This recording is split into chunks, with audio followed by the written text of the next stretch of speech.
ආයු වැඩේවා නිදුක් වේවා නිරෝගී වේවා ඔබ. මේ තියෙන ටිෂු එකක්. සෞඛ්‍යමය හේතුන් අනුව ටිෂු එකක් පාවිච්චි කරලා එක වතාවේ පාවිච්චි කරන්නේ විසි කරන්න ඕනේ. හැබැයි ටිෂු එකක් පාවිච්චි කරලා විසි කරන හැම වෙලාවකම තවත් ගහක් කැපෙන්න පටන් ගන්න වග අමතක කරන්නත් බෑ. හැම දෙයකම දෙතුන් පැත්තක් තියෙනවා හිතලා බලන්න. ඒ විතරක් නෙවෙයි සමහර මතවාද තියෙනවා අපි අතර තියෙන ටිෂු එකක් විසි කරනවා වගේ එකපාරට විසි කරලා දාන්නත් සිද්ධ වෙන සහ විසි කරන කලින් දෙතුන් වතාවක් හිතන්න සිද්ධ වෙන. පාර්ලිමේන්තුවේ ඉන්න 225ම එකයි ඔක්කොම ටික එකතු කරලා දාන්න ඕනේ දියවන්නාවට. එහෙම නැත්නම් නිදහසෙන් පස්සේ මොනවද අපිට ලැබුණේ? මේ වගේ සමහර මතවාද ගැනත් දෙතුන් වතාවක් හිතන්න සිද්ධ වෙනවා කියලා හිතෙන්නේ. හේතුව පාර්ලිමේන්තුවේ ඉන්න 225 විතරක් නෙවෙයි රාජ්‍ය නිලධාරීන් කොතනද ඉන්නේ? පොලිසිය නිලධාරීන් කොතනද ඉන්නේ? ක්‍රීඩකයෝ කොතනද ඉන්නේ? කලාකරුවෝ කොතනද ඉන්නේ? මාධ්‍යවේදීන් කොතනද ඉන්නේ? අපි කොතනද ඉන්නේ? හිතලා බලන්න වෙනවා. මොකද මේ වාර්තා වෙන සිරස්වල දිහා බැලුවහම එහෙම අපිට හිතෙනවා.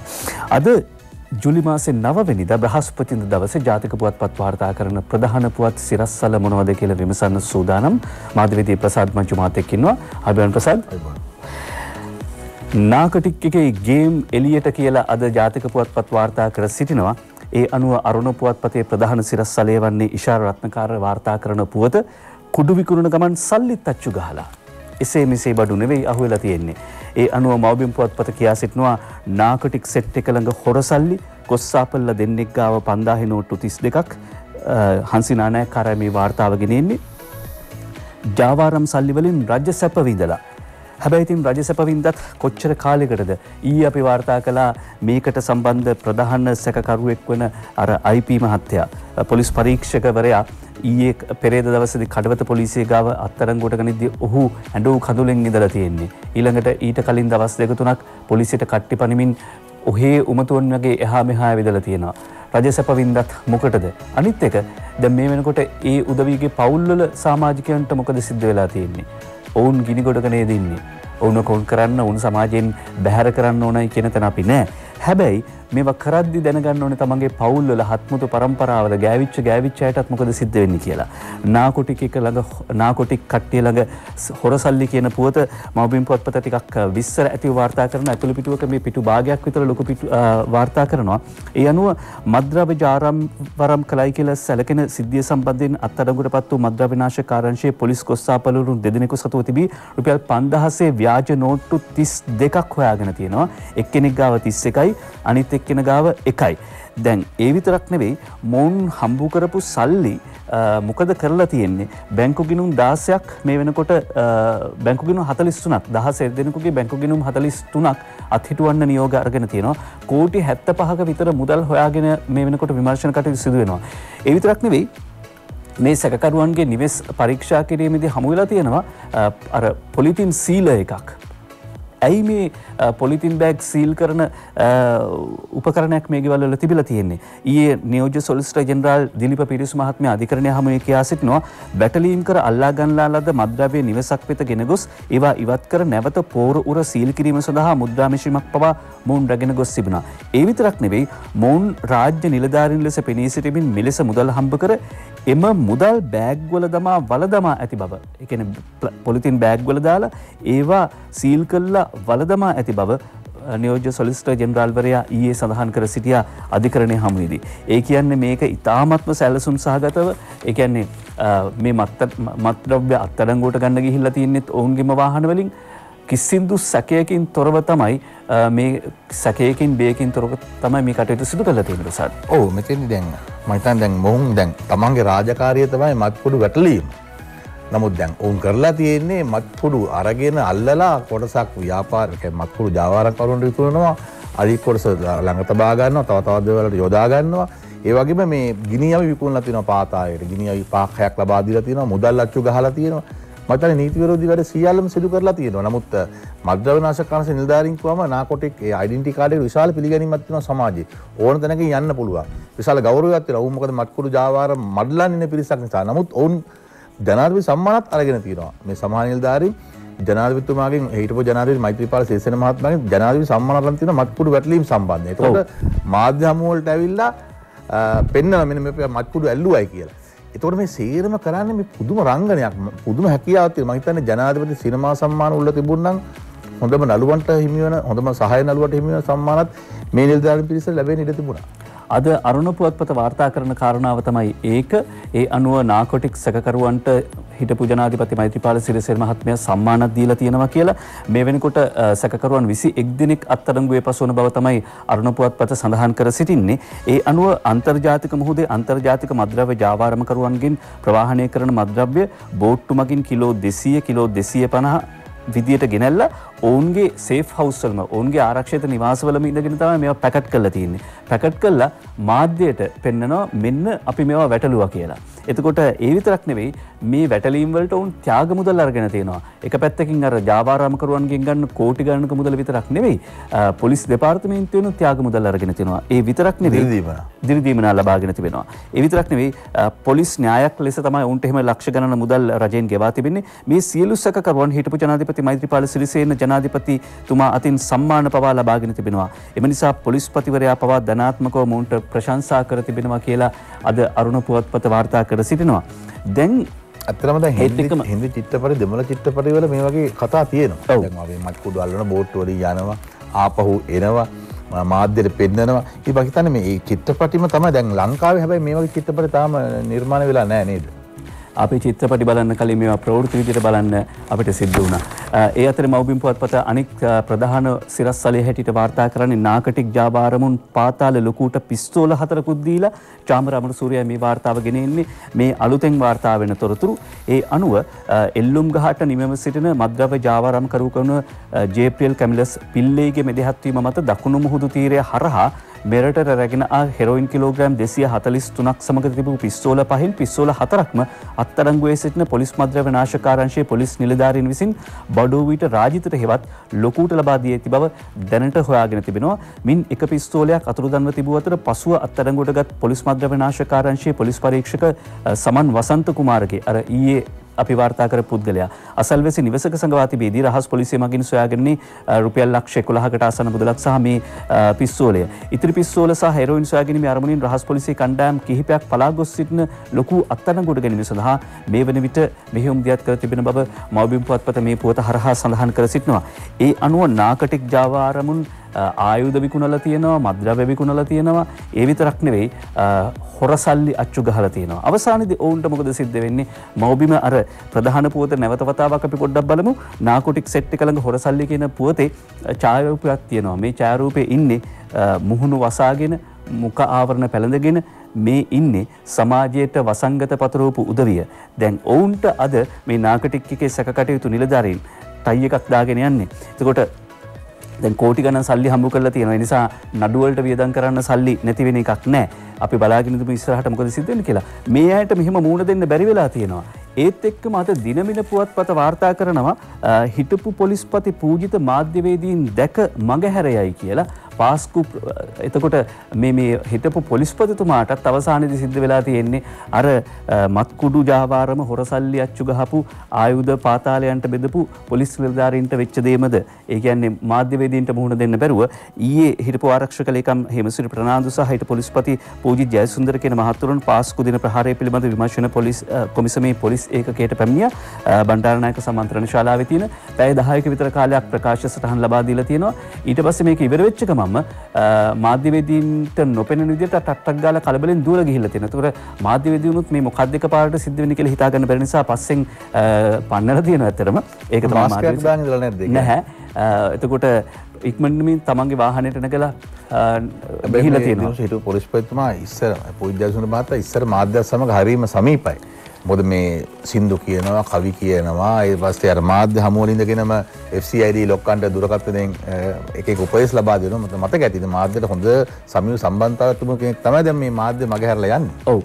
සහ අමතක කරන්න නරකයි එතුමා ඊට කලින් ඒ කියන්නේ ඔය පොලිස්පති වෙන්න කලින් ඇත්තටම මද්ද්‍රව්‍ය නාශකයේ නාශනය කිරීම සඳහා පාතාල මර්ධනය කිරීම සඳහා වැඩක් කරපු මිනිස්සෙක්.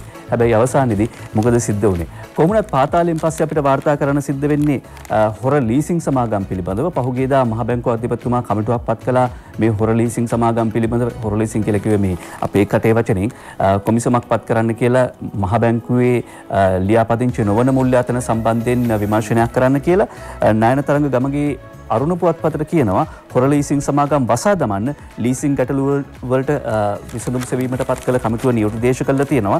මේ කමිටුව කෙටි කාලීන දීර්ඝකාලීන සහ මැදි කාලීන වශයෙන් යෝජනා කිහිපයක් නිකුත් කරලා තියෙනවා. ඒ අනුව කෙටි කාලීන විසඳුමක් විදිහට තමයි ලියාපදිංචි නැති සමාගම් වහලා දාන්න කියලා මහ බැංකුවට යෝජනා කර සිටින්නේ. යම් හේතුන් මත එම සමාගම් වසා දැමීමේ හැකියාවක් නොමැති නම් ඒවා මහ බැංකුව යටතේ නිශ්චිත ප්‍රමිතීන්ට යටත්ව ලියාපදිංචි කරන්න කියලත් නිර්දේශ නිකුත් කරලා තියෙනවා. මීට අමතරව වාරික නොගෙවීම මත ලීසිං පහසුකම් ලබාගත් පාරිභෝගිකයන්ගේ දේපල හෝ වාහන නැවත පවරා ගැනීම සඳහා සමාගම් විසින් බලය යෙදවීම තහනම් කිරීමට සුදුසු ක්‍රියාමාර්ග ගන්නා ලෙසද මේ කමිටුව මහ බැංකුවට නිර්දේශ කළ තිබෙනවා. මොකද වැදගත් වෙන දේ තමයි දැන් මහ බැංකුවේ නියාමනයන් යටතේ මේවා ක්‍රියාත්මක වෙන්නේ. මොකද දැනට මම හිතන සමහර වහන්න බෑ. වාහන දීලා තියෙන ලීසිං කරලා දීලා තියෙන සමහර වාහන වල වාරික අය කරගෙන තියෙනවා. ක්‍රියාත්මක වෙන තත්ත්වයක් තියෙනවා. නමුත් මේ දෙපැත්තටම සාධාරණයක් වෙන විදිහට මේවා නියාමනය කිරීම මහ බැංකුව ඉතාමත් වැදගත්. හැබැයි අලුතෙන් ව්‍යාජ ලීසිං ආයතන ඇති කරන්න ඉඩ දෙන්න නරකයි. ඔව්. ඒ අතරේ අරුණ පුවත්පත අද කොවිඩ් සිතියමක් ගෙන හැර දක්වනවා. සමස්ත රෝගීන් සංඛ්‍යාව 2093යි. සුව වෙච්ච සංඛ්‍යාව 1970 90කට වැඩි පිරිසක්. ඊළඟට මරණ 11යි වාර්තා වුණේ. දැනට ප්‍රතිකාර ලබන රෝගීන් සංඛ්‍යාව 112යි. සැකසහිත රෝගීන් 106 දෙනෙක් ඉන්නවා. ඒ අනුව දැන් ඊට පස්සේ අපිට වාර්තා කරන්න වෙන්නේ ඊ අපි වාර්තා කළානේ අර බන්ධනාගාරයේ රැඳවුවක අතරින් කොවිඩ් ආසාදිතෙක් හමු වීම. ඊළඟට අරුණ පුවත්පත ඒක විස්තර ඇතුව වාර්තා කරනවා. වැලිකඩ රැඳවුවන් අධිකරණයට නොගෙනී නඩු ඇසීම ස්කයිප් තාක්ෂණය ඔස්සේ ඉෂාරාත්මකාර වාර්තා කර සිටිනවා. බන්ධනාගාර විසින් తాවකාලිකව සම්පූර්ණයෙන්ම තහනම් කරලා තියෙනවා. හේමන්ත ලියනපතිරණයි වාර්තාව ගෙනින්නේ අරුණ පුවත්පතට.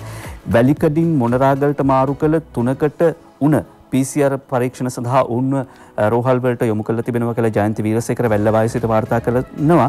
ඊට පස්සේ වැලිකඩ ජේලරට 9ක් නිරෝධායනට කියලත් අරුණ පුවත්පත වාර්තා කරලා සිටිනවා. වැලිකඩ ඊයේ රිපෝට් එකක් ආවා ඊයේ රෑ මේ 315ක ගැන PCR පරීක්ෂණ ලක් කරලා ඒ 315ටම ආසාදනය වෙලා නැහැ කියලා යුද හමුදාපතිවරයා ඊයේ රාත්‍රියේ තහවුරු කරා. ඔව් යුද හමුදාපතිතුමාගේ ප්‍රකාශය අද කුමුදු උපුල්ශාන්ත මවබිමට වාර්තා කර සිටිනවා. PCR පරීක්ෂණ සඳහා යොමු කළ වැලිකඩ රැඳවියන් 310 අතරින් නිකුත් වූ 210කට කොරෝනා නැහැ. ප්‍රතිඵල නිකුත් වෙච්ච 210කට කොරෝනා නැහැ කියලා සඳහන් කරනවා. 310ක අතරින් ප්‍රතිඵල නිකුත් වෙලා තියෙනවා 210 දෙනෙකුගේ 210කට කොරෝනා නැහැ. වැලිකඩ බන්ධනාගාරයේ පෙරේදා PCR පරීක්ෂණ සඳහා යොමු කර ඇති රැඳවියන් 310 අතරින් 210 දෙනෙකුගේ ප්‍රතිඵල ඊයේ රැ වෙනකොට නිකුත් වෙලා තිබුණා. ඔවුන් කිසිවෙකුට COVID-19 ආසාදනය වී නැති බව යුද හමුදාපති ලුතියන් ජනරාල් ශවීන්ද්‍ර සිල් මහත්මයා සඳහන් කරනවා. මධ්‍යම රාත්‍රියේ තවත් වාර්තාවක් ආවා. ඒ තමයි තිබුණේ සම්පූර්ණ ප්‍රමාණයටම කොරෝනා නැහැ කියලා දැනට. ඔව්. ඊළඟට අපිට පුළුවන් දැන් මේ කොරෝනා තත්ත්වය අභියෝගයක්ද එහෙම නැත්නම් ඒක බාධාවක්ද මොකද කරන්නේ? හැබැයි ජනාධිපතිතුමා ගෝඨාභය රාජපක්ෂ මහත්මයා ජාත්‍යන්තර සමුළුවක් අමතරව ස්කයිප් තාක්ෂණය ඔස්සේ ලෝක කම්කරු සංවිධානයේ ගෝලීය සමුළුව අමතමින් මේ ගෝලීය සමුළුව පැවැත්වෙන්නේ COVID-19 පශ්චාත් COVID තත්ත්වය යටතේ කොහොමද ලෝකය යථා පරිදි පවත්වාගෙන යන්නේ කියලා. එහිදී කියනවා කොවිඩ් වසංගතය හමුවේ අපේ අරමුණ උනේ රැකියා වෙළඳපොළ නොව විදේශගත ශ්‍රී ලාංකිකයන්ගේ ජීවිත රැක ගැනීමයි. අපි මේ රටවිරුවන්ගෙන් එහෙම නැත්නම් විදේශගත ශ්‍රී ලාංකිකයන්ගෙන් ලැබෙන ඩොලර් ගාන අඩු වෙයි ඒක නැති වෙයි කියලා අපි කල්පනා කළේ නැහැ. අපි කල්පනා කරේ මේ උදවියගේ ජීවිත පිළිබඳව. ඒ අනුව 15000ක් දෙනා අපි මේ සියලු බාධා සීමා කිරීම තියෙද්දි කියන්නේ ගුවන් ගමන් සීමා කිරීම මේ සියලු තත්ත්වයන් තියෙද්දිත් අපි 15000ක් දෙනා ගෙනාවා කියලා ජනාධිපති ගෝඨාභය රාජපක්ෂ මහත්මයා සඳහන් කරනවා. ඒ වගේම විදේශ වෙළඳපොළ රැක ගන්න නම් මානව සම්පත මුලින්ම රැක ගන්න එපා. මානව සම්පත නැතුව විදේශ වෙළඳපොළ රැක ගන්න බෑ. දැන් මොකද සමහර මේ දේශපාලඥයින් කියනවා දැන් අපිට විදේශ වෙළඳපොළ අහිමි වෙලා තියෙන ආර්ථිකය වැටලා තියෙන. නමුත් මානව සම්පත තමයි මුලින්ම රැක ගන්න ඕනේ. ඔව්. එතකොට ඊයේ මානව හිමිකම් කොමිසම ප්‍රකාශයක් කළා 40000ක් පමණ විදේශගත ශ්‍රී ලාංකිකයන් පිරිසකගේ රැකියා අහිමි වෙනවා කියලා. ජනාධිපතිතුමා මේ කතාවේදී කියනවා විදේශ ශ්‍රමිකයන් යලි පැමිණීමෙන් ඇතිවන ආර්ථික බලපෑම අපි ජය ගන්නවා. මේ 40000ක් කවුරු හෝ කෙනෙක් විදේශගත විඳලා රස්සාවල් නැතුව ලංකාවට එනවා නම් ඔවුන්ගේ වගකීම අපි බාර ගන්නවා කියලා ජනාධිපති ගෝඨාභය රාජපක්ෂ මහත්මයා සඳහන් කර සිටිනවා. ඒ කියන්නේ ප්‍රශ්නෙම් පැන යන්න ලෑස්ති නැහැ කියන එකයි ඔහු කියා සිටින්නේ. මේ අතරේ අද මව්බිම පුවත්පත වාර්තා කරන තවත් කාරණාවකට අවධානය යොමු කරන්න කැමතියි. මේ තමයි දැන් නිදහසෙන් පස්සේ අපි මොනවද ලබලා තියෙන්නේ කියලා සමහරව ප්‍රශ්න කරනවානේ. විශේෂයෙන්ම COVID-19 එක්ක අපි දැනගත්ත දේ තමයි ලංකාවේ සෞඛ්‍ය සේවය ඉතාම සාධනීය තැනකට වර්ධනය වෙලා තියෙනවා. මේ නිදහසෙන් පස්සේ අපි ලබාගත් දේවල්. ඒ අනුව ලෝක සෞඛ්‍ය සංවිධානය කියනවා නියමිත ඉලක්කයටත් කලින් නියමිත ඉලක්කය දීලා තිබුණේ 2023. හැබැයි ශ්‍රී ලංකාව අවුරුදු 3කට කලින් රුබෙල්ලා සහ සරම්ප තුරන් කරලා කියලා නුවන් හෙට්ටිආරච්චි මේ වාර්තාව ගෙනෙනවා අද මව්බිම පුවත්පතට. ඒ අනුව ඊසාන්‍ය දිග ආසියානු කලාපයේ රටවල් අතරින් රුබෙල්ලා සහ සරම්ප රෝගය තුරන් කළ ප්‍රථම රටවල් දෙකෙන් එකක් ලෙස ශ්‍රී ලංකාව ලෝක සෞඛ්‍ය සංවිධානය විසින් හඳුනාගෙන තිබෙනවා. අවුරුදු 3කදී එකදු රුබෙල්ලා හෝ සරම්ප රෝගයක්වත් ලංකාවෙන් වාර්තා වෙලා නැහැ. සාමාන්‍යයෙන් අවුරුදු 3ක් යනකම් රෝගීන් වාර්තා නොවුනොත් ලෝක සෞඛ්‍ය සංවිධානය ප්‍රමිතින් අනුව කියන්නේ ඒ රට ඒ රෝගය තුරන් කරපු රටක් විදියට. ඒ අනුව ලංකාවේ 2017 තමයි අන්තිමටම රුබෙල්ලා රෝගියෙක් වාර්තා වෙන්නේ. 2016 තමයි සරම්ප රෝගියෙක් වාර්තා වෙන්නේ. ඒ අනුව අවුරුදු 3කට කලින් නියමිත ඉලක්කය සම්පූර්ණ කරන්න ශ්‍රී ලංකාව සමත් වෙලා තිබෙනවා. ඒක සතුටු වෙන්න කාරණයක්. අර නිදහසෙන් පස්සේ මොනවද අපි ලබාගෙන තියෙන්නේ කියන කාරණා පිළිබඳව හොයලා බලද්දී මේවත් සැලකිල්ලට ගන්න ඕනේ. දිනමින පුවත්පත කියනවා විදුලි බිලට 25%ක සහනයක් කැබිනට් මණ්ඩලය තීරණය කළා තිබෙනවා. අමෝදා ජයමහයි වාර්තා කර සිටින්නේ දිනමින පුවත්පතට පරිභෝජනය ඒකක 90ට අඩු නම් 25%ක සහනයක් ලැබෙනවා. ඒ විතරක් නෙවෙයි තවත් සහන කිහිපයක් ගැන දිනමින පුවත්පත කියනවා මේ කාරණා ටික ටක් ගාලා කියලා විරාමයට ලමු. යුනිට් 90ට වඩා අඩු නම් 25%ක සහනයක් ලැබෙනවා.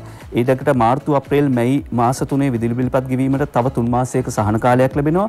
ක්‍රෙඩිට් කාඩ් වලින් බිල ගෙවද්දී 0.95ක ගාස්තුවක් අය කරනවා. ඒ ගාස්තුව ඉවත් කරන්න නිර්දේශ කළා තිබෙනවා. ඒ වගේම මාර්තු අප්‍රේල් සහ මැයි මාසවල විදුලි හිඟ බිල්පත් ඒ කියන්නේ ඇරියස් තිබෙනවා නම් ඒවට හිඟ බිල්පත් තියෙනවා නම් ඒවට ගාස්තු අය නොකරන්නත් ඒ වගේම විදුලිය විසන්ධි නොකරන්නත් ඊයේ කැබිනට් මණ්ඩලය තීරණය කළා තිබෙනවා. ඉතින් තවත් තීන්දුවක් කරන් තියෙනවා දිනෝෂ දැන් රේගුවේ තියෙනවා රාජසන්තක කරපු වාහන මේවා රජයේ ආයතනවලට ලබා දෙන්න පුළුවන්. ඒතර විශාල මුදල් ප්‍රමාණයක් ඒ සඳහා යොමු කරන්න ඕනේ. අගමැති මහින්ද රාජපක්ෂ මහත්මයා මුදල් ඇමති විදිහට කැබිනට් සංදේශයක් ඉදිරිපත් කරලා තිබුණා. ඒ වගේ මෙහිදී මේ විදුලි බිල සම්බන්ධයෙන් කතා කිරීමේ අගමැතිතුමාත් කියලා තියෙනවා දැන් ජනතාවගෙන් සෑහෙන ඉල්ලීම් ලැබිලා තියෙනවා. මේක ගැන සමාලෝචනය කරලා යම් සාහනයක් දෙන්න ඕන කියලා මේ සාකච්ඡාව කැබිනට් සාකච්ඡා ඉවරලා අගමැතිතුමා කුරුණෑගල යන රැස්වීමකට. එතනින් තමයි මුලින්ම රටට හෙළි කරන්නේ මේ විදුලි බිල සම්බන්ධයෙන් යම් සාහනයක් දෙන්න රජය තීරණය කරයි කියලා. අපි සූදානම් විරාමයක් ලබන විරාමයෙන් පස්සේ තවත් පුවත් ගොඩක් තියෙනවා කෙටි කරලා ඉදිරිපත් කරන්න ඇසි.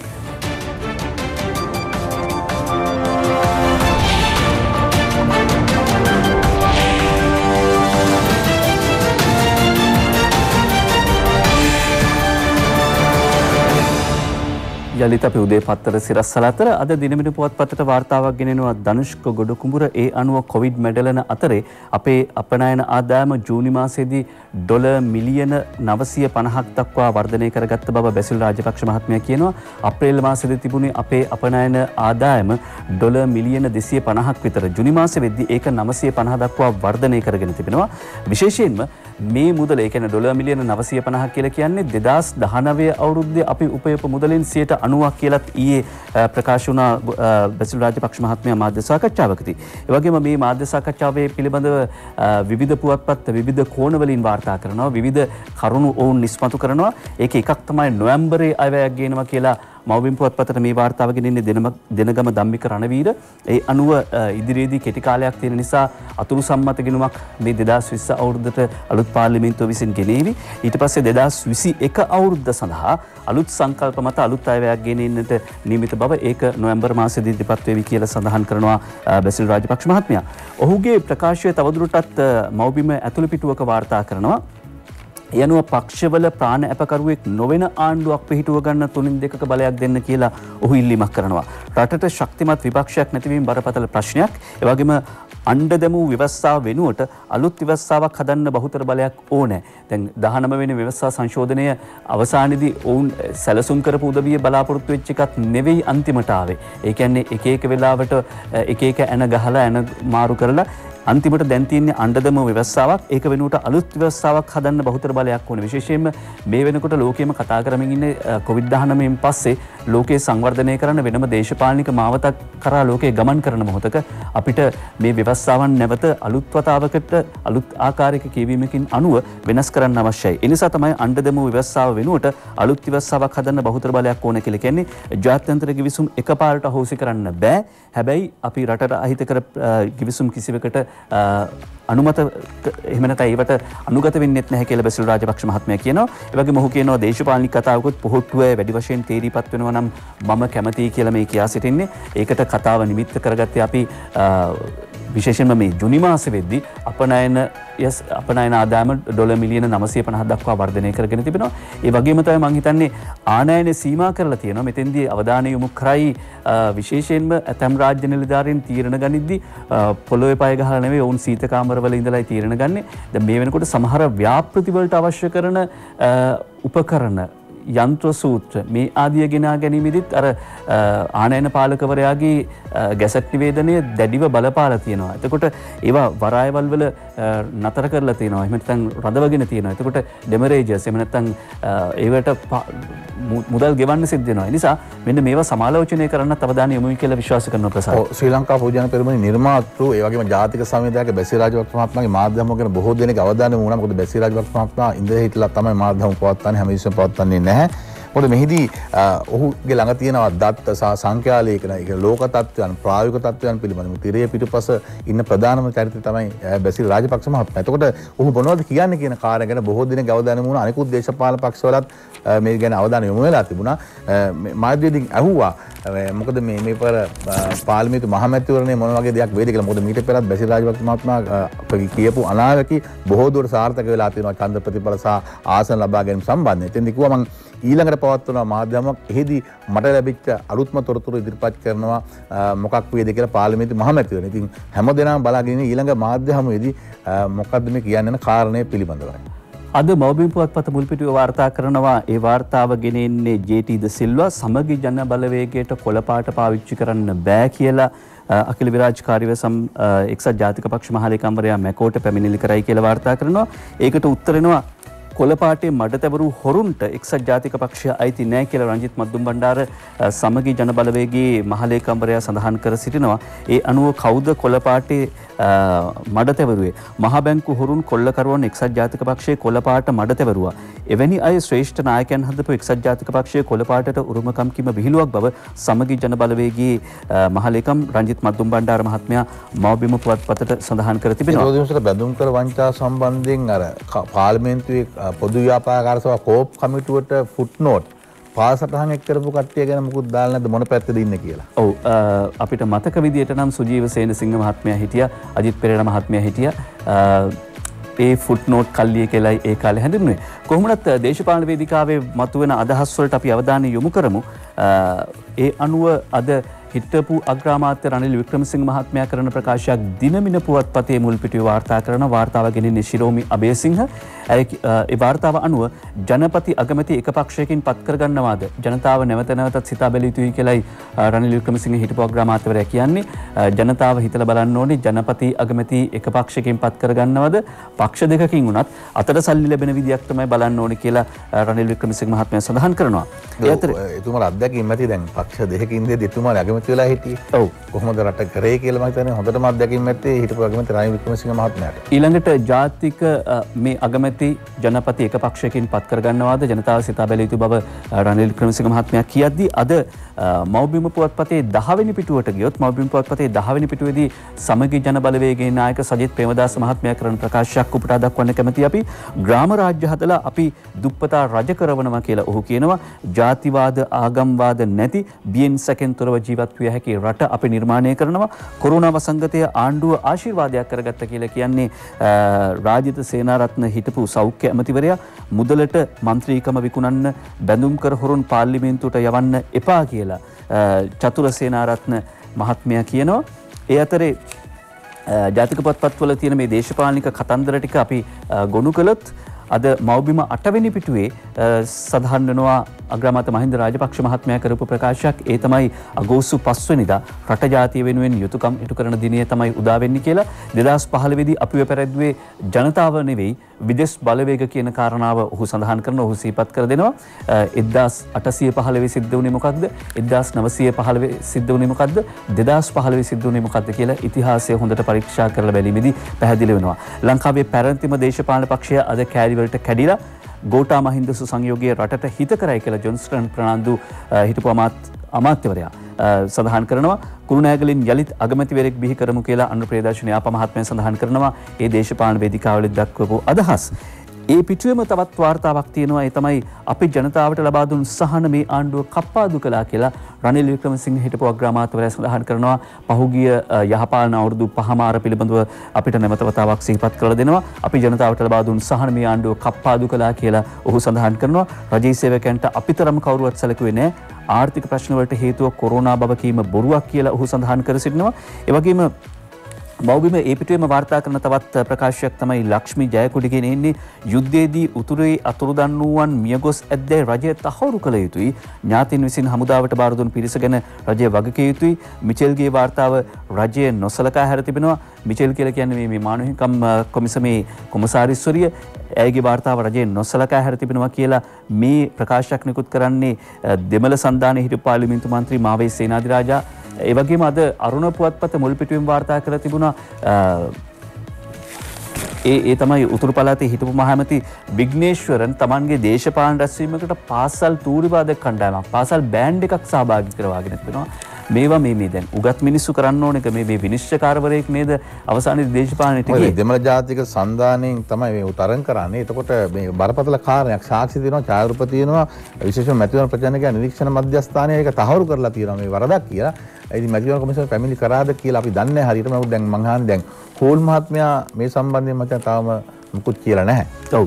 ඒ අතරේ අද මව්බිම 13 වෙනි පිටුවේ ඡායාරූපයක් සහිතව වාර්තා කරනවා සමගි වනිතා ජන බලවේගයේ පාක්ෂික හමුවක් පැවැත්වලා තිබෙනවා.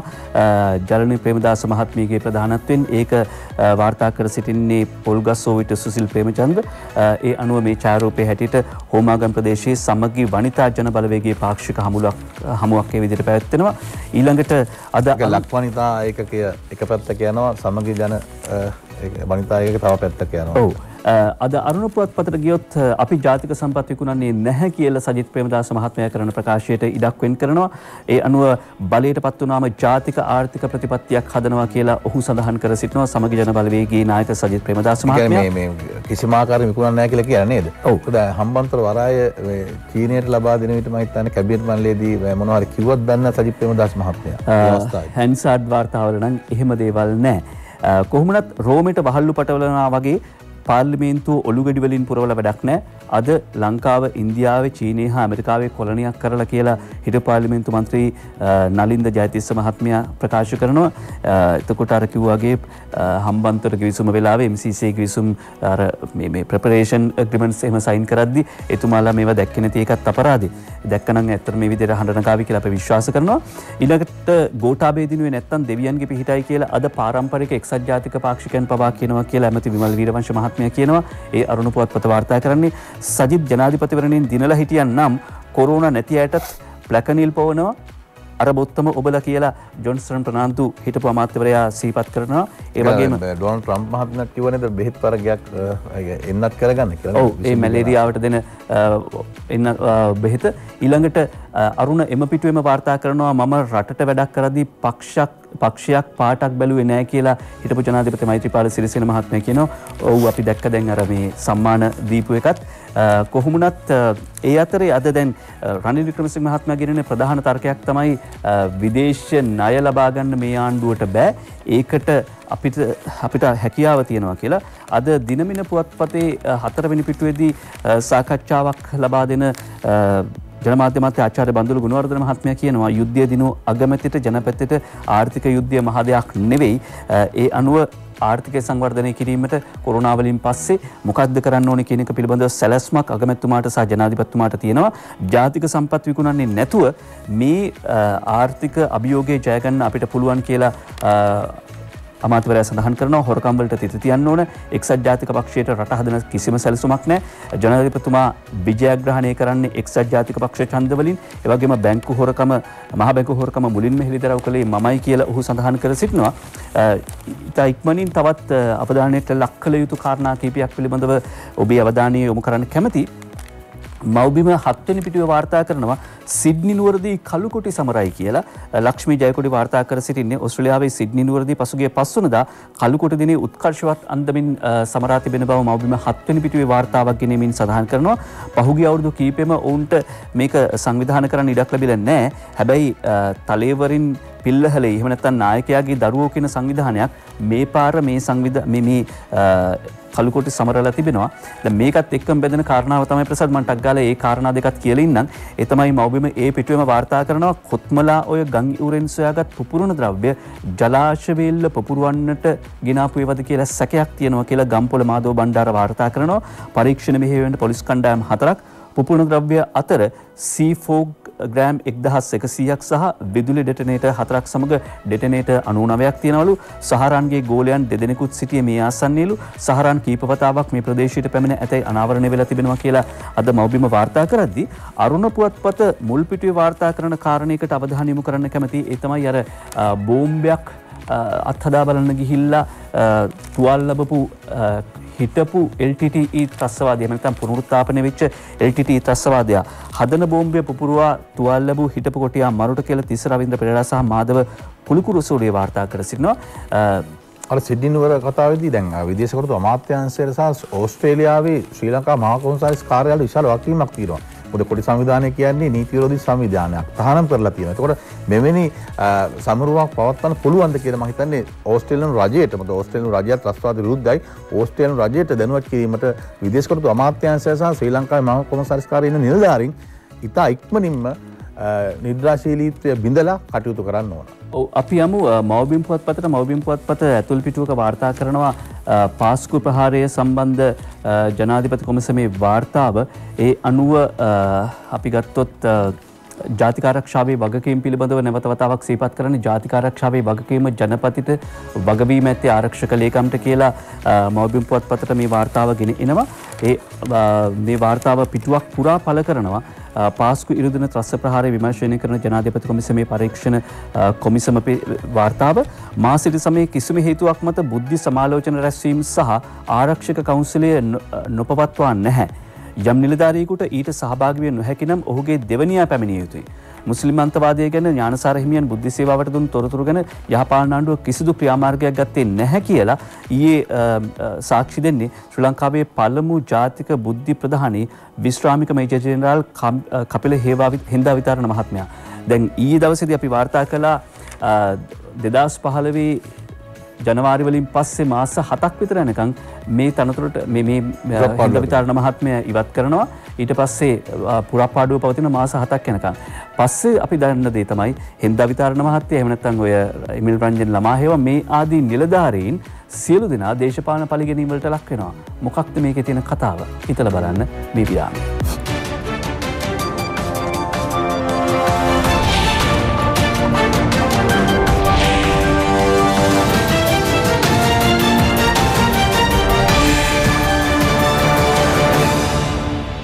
හරිජ්‍ය වලල්ලෙන් එහා ප්‍රවෘත්ති අතරේ අද අරුණ පුවත්පත වාර්තා කරනවා චීනය ඇමරිකාවට විශාල තර්ජනයක් කියලා FBI එහෙම නැත්නම් ඇමරිකානු රාජ්‍ය බුද්ධි සේවයේ ප්‍රධානියා ක්‍රිස්ටෝපර් රේ පැයක විතර සාකච්ඡාවක් දේශනා පවත්වමින් කියා සිටිනවා. විශේෂයෙන්ම චීනය ක්‍රියාත්මක කරන ෆොක්ස් හන්ට් කියන වැඩපිළිවෙල හරහා ඇමරිකානු තොරතුරු සියල්ලම වගේ සුපිරි බලයක් ගොඩනගා ගන්න බලාපොරොත්තු වෙන චීනයේ සතු වෙමින් පවතින බව ඔහු සඳහන් කරනවා.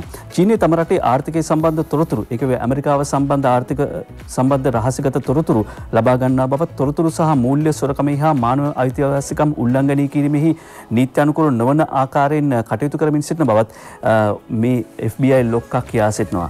FBI ලොක්කා කියන්නේ චීනය මානව හිමිකම් කඩනවා කියලා. එතකොට ඇමරිකාව අපි සූදානම් විරාමයක් ලබන්න. විරාමයෙන් පස්සේ කාටුන් බලනවා. විරාමයක්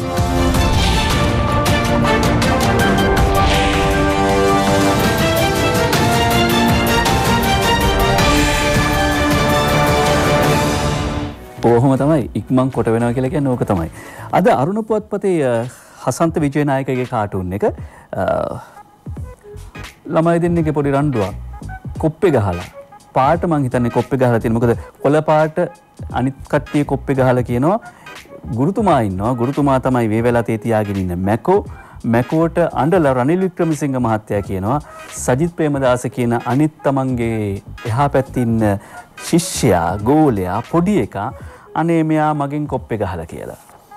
MD වීරත්නගේ මව්බිම් පුවත්පතට කාටුනිය මරිසිපාල මෙන්න දෙබස හඳුන්නෙත්ති කියනවා එයාලා පාර්ලිමේන්තු එනවාට හොරු බයලු. ඉතින් පහුගිය කාලෙම කරේ හොරු අල්ලන එකනේ. ඉතින් කොහේද හොරු කියලා ප්‍රශ්න කරනවා.